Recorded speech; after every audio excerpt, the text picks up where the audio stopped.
With objectives set, establish boundary protections using firewalls and routers placed where paths meet, not where drawings look tidy. Put enforcement points between user networks and sensitive zones, at egress to the internet, and between application tiers that handle different risks.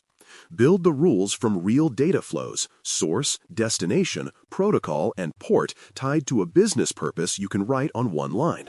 Then lock routing so traffic must pass through those enforcement points, removing default paths that let packets improvise. Capture configurations and export them to your evidence folder with timestamps and device identifiers. Later, when someone asks how your boundary works, you will not need to sell a picture. You will show the devices that actually sit in the path and the rules they enforce today. Write deny by default policies early, so permit becomes an exception rather than a habit. The default stance on each enforcement point should be to drop everything that is not on a short allow list with a named owner and a review date. Narrow permits should include both the service and the calling population, which means a single rule often becomes several precise rules by department, subnet, or tag. Document each allowed service in a sentence that includes who asked, who approved, and what evidence will prove the service still belongs next quarter. When a request arrives for a broad, future-proof rule, reply with a small, current rule and a date to revisit.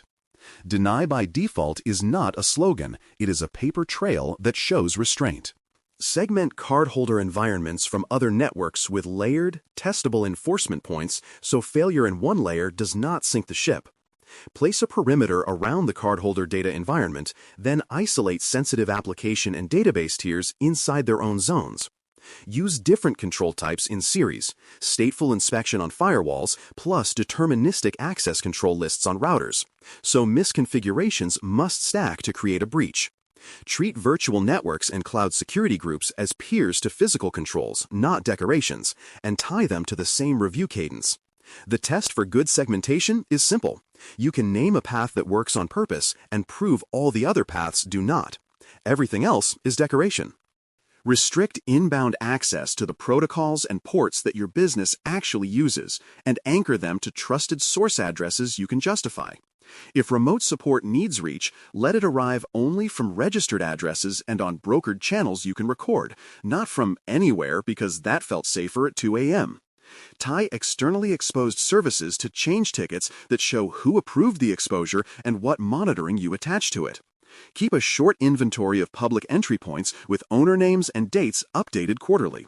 When the inventory is small and dated, defenders respond faster and assessors stop guessing how many doors you really have. Outbound access deserves equal discipline because attacks need egress to work well. Limit destinations to what functions require, such as trusted updates, payment partners, and selected cloud APIs.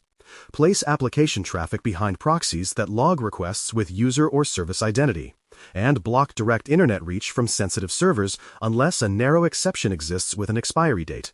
Review outbound logs on a steady cadence so surprising destinations become change requests or incidents rather than background noise. The quickest way to shrink risk is to make leaving harder than arriving. The quickest way to prove it is to show a report where denied egress is the norm and permits are brief and boring. Use secure network services with hardened pathways because subtle foundations keep boundaries upright. Provide domain name system (DNS) from servers that you control and monitor.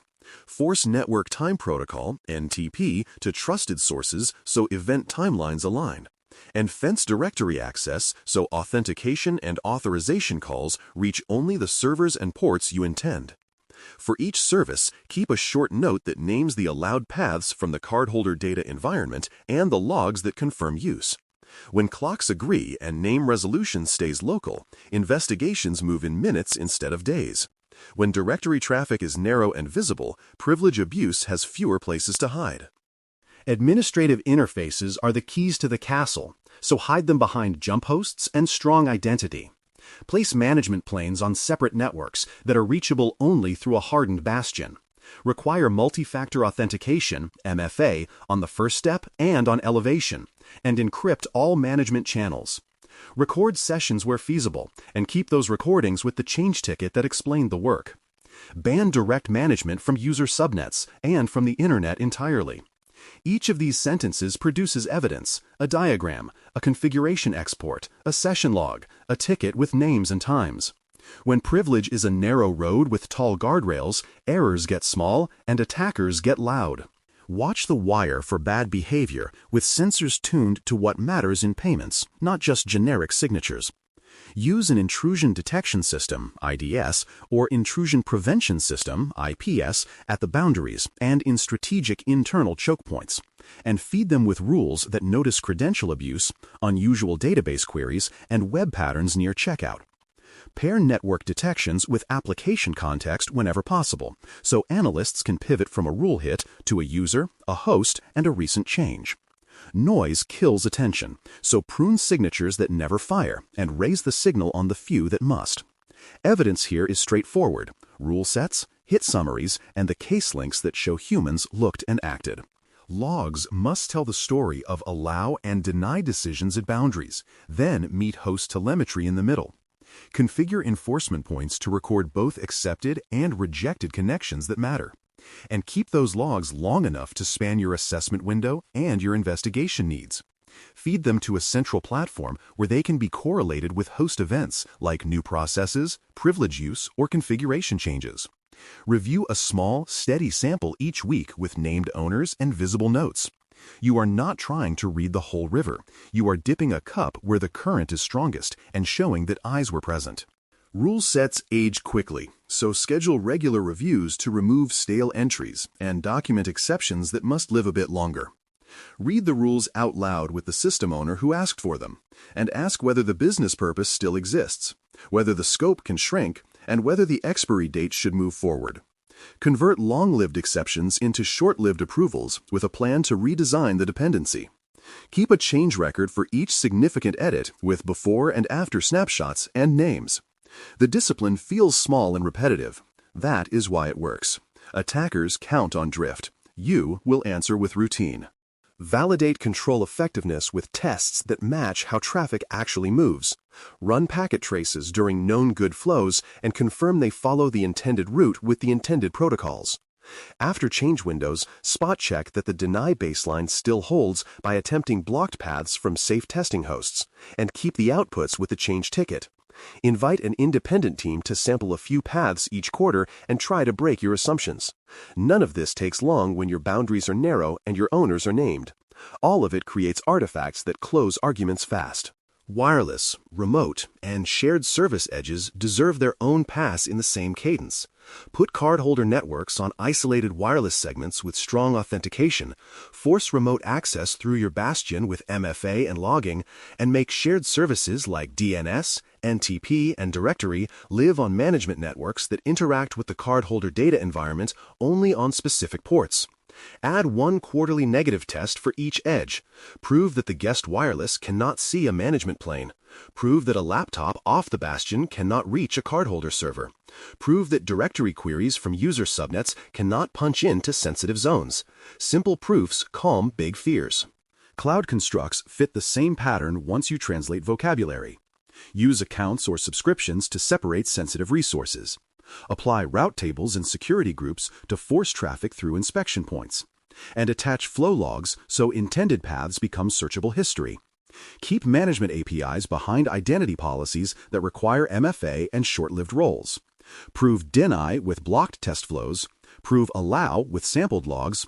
And prove who with console audit trails tied to tickets. The more your cloud looks like your data center in evidence, the less time you will spend explaining instead of defending.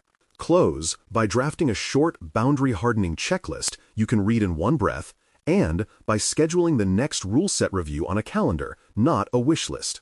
The checklist says you enforce deny by default, permit only named business services, fence administration behind a jump host and MFA, constrain outbound traffic to justified destinations, keep DNS and NTP and directory on hardened paths, monitor with tuned IDS or IPS, log allows and denies centrally, test cannot and can after changes, and remove rules that lost their reason.